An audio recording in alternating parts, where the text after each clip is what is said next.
Hello guys, welcome to another session. In this session we are going to look into browser console.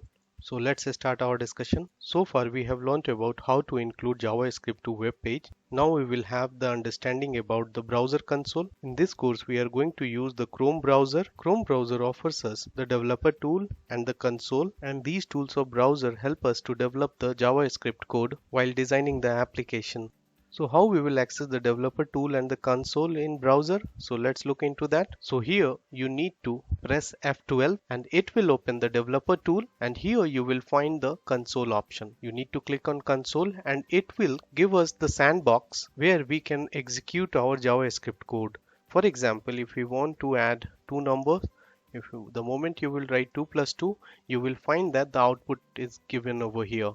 The same way you can run the JavaScript whichever you want to run within this web page. So you can test it over here and then you can put it into the JavaScript file. This is one of the example. The other example, we can use this console to log some output. So how we can do that? Let's look into that. For example, if you want to output something within the console, so what you need to do, you need to write, so here console.log, and the thing which you want to print or whatever you want to log. For example, I want to log 2 plus 2. Just for the sake of example, I wanted to show that we are going to use it so much in the upcoming session. Suppose we want to put some message also. Let's learn console log, save it.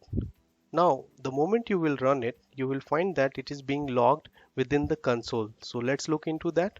So now let's click on it. Then you will find that it has logged the output into the console, because we have told that we need console.log for 2 plus 2 as well as the message over here. So it has logged into the console. This is really very handy tool for debugging whenever if you are facing any issue or any error within the HTML page or while designing the application, then this comes really handy to identify that what actually causing the issue or what actually causing the error. One thing you notice over here that it has first printed 4 and then printed this let's learn console log. It is because JavaScript run from top to bottom, and that's the reason it is printing 4 first and then the message as we have told into the script file. See here, if you change the order, then it will print the first one is let's learn console log and then 2 plus 2. So let's save it. So let's look into that.